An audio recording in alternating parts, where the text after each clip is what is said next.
Hey, everybody. Welcome. It's an emergency episode of the Spartan Shadows podcast. I'm one of your hosts, Chris. I'm joined with my co-host, Emmett. Had to hop on tonight and give you an update as we got breaking news from the world of MSU football recruiting. The Spartans got another 2026 commit this evening, and it is a big one. It is their number one quarterback target for next year's class. A 4-star, according to the On3 rankings, Kayd Coffman from East Kentwood High School in Michigan. He's a prospect that's been trending up. Was initially slow to get some offers, but he started taking off like hotcakes. Ole Miss and Lane Kiffin offered him. Iowa State's offered him. Cincinnati had some offers out to him, along with some other, MAC level schools. But he was identified as one of MSU's major targets right away, and Coach Smith and the staff was able to land him quickly. So he announced today, and we wanted to jump on and kind of break that down for you in a quick emergency podcast hitter. So welcome, and Emmett, we got recruits. I know, it was great to see a commitment, especially getting the quarterback for the class out of the way early. Usually, we haven't seen that in years past. Like, I remember Jonathan Smith's first year, we had the late decommit of Henry Hasselbeck, and then we had to wait until, I believe, a couple weeks before signing day for Alessio Milivojevic, and then the flip of Rylan Jesse out of the blue on signing day. We got Leo Hannon, I believe, April or June last year, along that.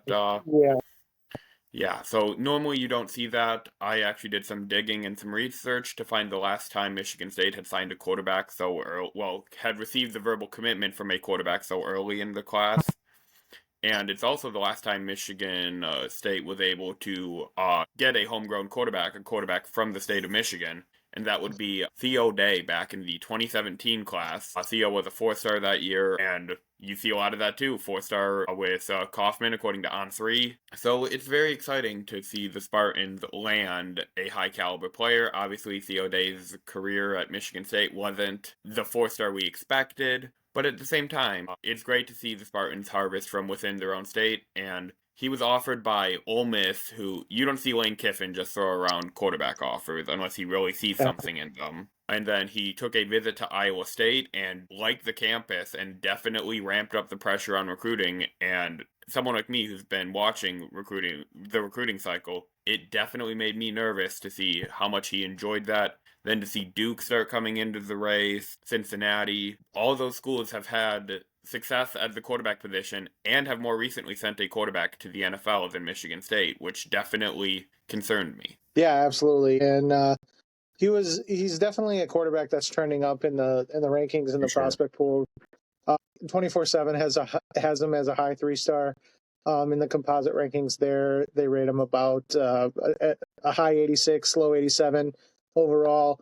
It wouldn't be surprising to me by the time signing day comes around for the class of 2026 that he's a full 4-star throughout all the recruiting platforms. I also think he's a name that may be a little bit harder to maybe keep committed. He seems locked in. I don't want to say anything like he's going to be one to try to keep his recruitment open, even though he's committed, because that doesn't seem to be the case. In fact, he told some of the Spartan reporters on different platforms that he's looking forward to start recruiting and trying to get some other homegrown talent to sign in East Lansing with him.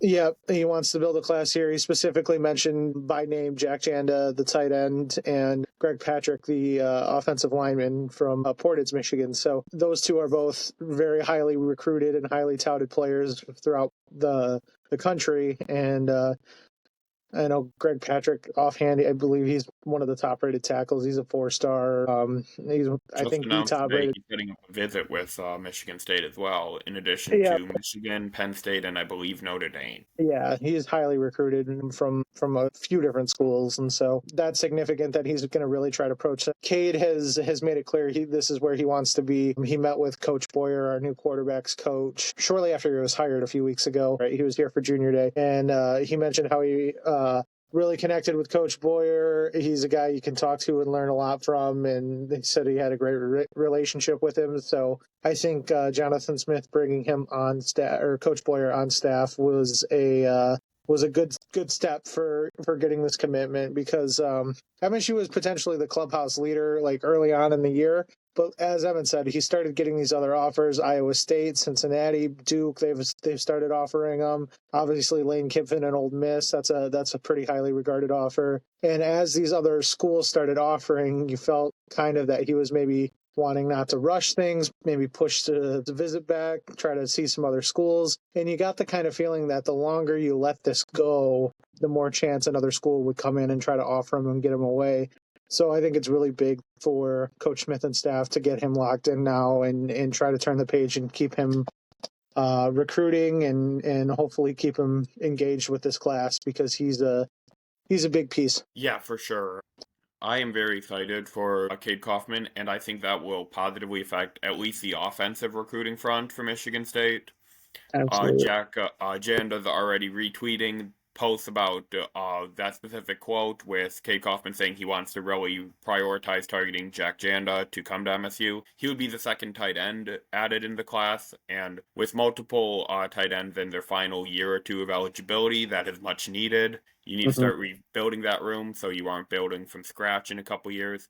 Obviously, Jaden Savory is coming in this year's class, and you have Wyatt Hook coming off a red shirt. But it is always good to have 2-3 tight ends. I remember talking to multiple people in recruiting circles, and they did not rule out Michigan State going after 3 tight ends in the class. And I think it would be a smart move, frankly. You have quite a few options outside of Janda, but if you can land Janda, who was crystal ball to Michigan, but that was months ago, it'll be great. Janda's also a top 600 kid according to the composite, much like Kaufman. So landing 2 top 600 kids. I know that everyone wants to see the 4 stars according to the composite, according to 24/7 Sports. And that will come, and I think that might grow just from like Kaufman alone, for example.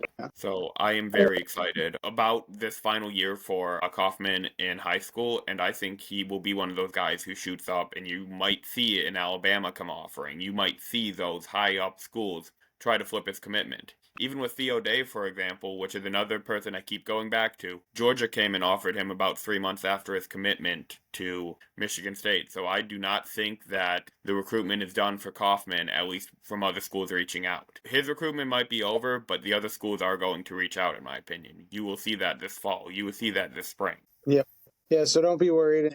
I'm glad you kind of brought up the reevaluation marks. One of the national recruiting analysts for 24/7, Allen Trieu, he wrote in his article today and talking about Kayd's commitment, and that's I'll try to link it in the podcast description. It's free on 24/7 Sports, so go check it out because Allen does some great work.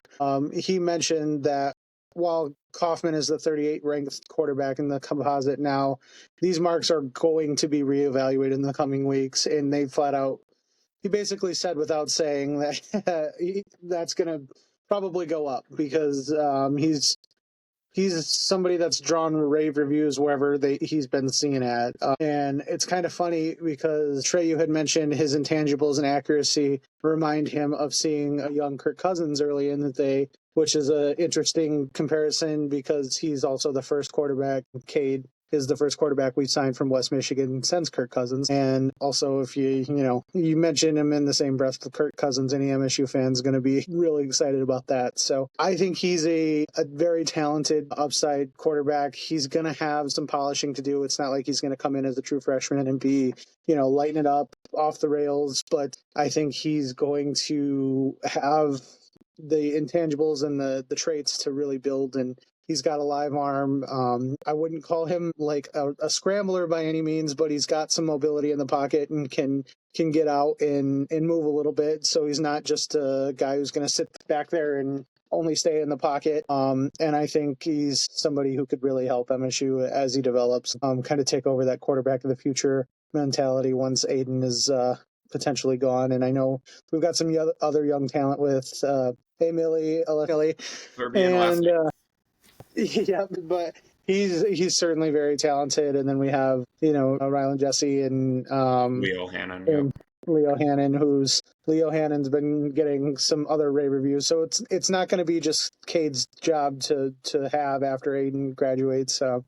There's going to be some work cut out, but building up that room and having a couple viable options, I think, is a really good thing for the staff, especially with injuries and things that come around. And, it's good to have a valuable backup as the Lions kind of have seen and other teams have seen. If you lose a guy for even a couple plays, it's nice to have somebody who can come in and not make you completely run dependent and all that sort of stuff. So yeah, I'm excited. It's a signing that I think is part of a really good plan that Jonathan Smith has put together in the recruiting aspects, and I think he's really trying to build this team up the right way. I know a lot of these signings are, the mid to high 4 stars to 5 stars that everybody's clamoring for, and all this stuff, but you got to build a team with depth guys and solid pieces and fundamental pieces. And then afterwards, maybe you can go and start, big game hunting a little bit more. And I think that's where we're at right now. Yeah, I'm very excited for the future. And this is going to be I hope this is going to be a great weekend for Michigan State, because we're recording this Friday night as the commitment had happened. We have the Oregon-Michigan State game coming up tomorrow at noon. And then there's also Duel in the D tomorrow night as well, which probably tonight by the time the podcast comes out. But there is a lot to be excited about for this weekend, and hopefully the Spartans can find a way to convince Janda. He looked very excited to see. He sent the eyeball emoji, I believe, multiple times with the announcement of Kaufman committing to Michigan State. So fingers crossed there. Yeah, and on that note, I don't know if this is necessarily Janda related, but I did just get a message in real time here. This is Adam Schefter breaking news type stuff. Somebody that Emmett and I talked to in some recruiting circles says there's some more potential good news on the recruiting front set for tomorrow morning. So maybe you'll see some additional pieces add. I don't know who. I'm not going to speculate who. I just know we're trending in the right direction for a couple people. And hey, maybe another piece isn't too far away from committing with it. So we'll try to update you guys as much as we hear. If it's any big commit, we'll maybe try to do another one of these. Might have to be live from the Breslin Center tomorrow. I would not mind. Yep, it might happen live from the Breslin Center. Good news on the recruiting front for sure. It was a great way to cap off a Friday going into the weekend, and hopefully some more good news for the recruiting circles coming up. You got anything else you want to add about Kayd before we go? Not really. I'm just very excited to see this 2026 class really start to progress, because I think that once probably April rolls around, you're going to start seeing a lot of commits starting to come off the board, because you have those official visits during spring practices getting scheduled. I believe we also had another visit, an official visit announced today. I'm blanking on the name, but I know we have official visits being announced. So the Spartans are going to start getting a lot of momentum on the recruiting trail.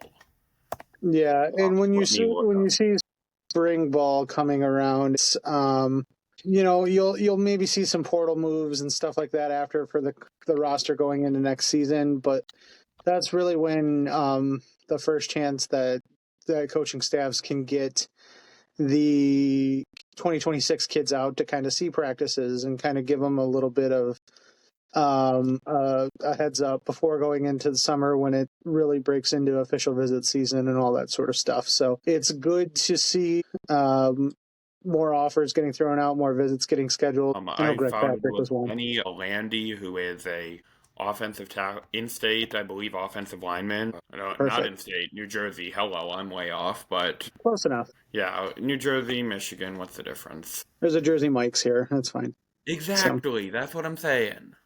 But so yeah. Anyways, we'll get more recruiting information. But for now, we'll leave it at that. Welcome, Kayd. Now we're happy you're locked in and excited to have you in the green and white.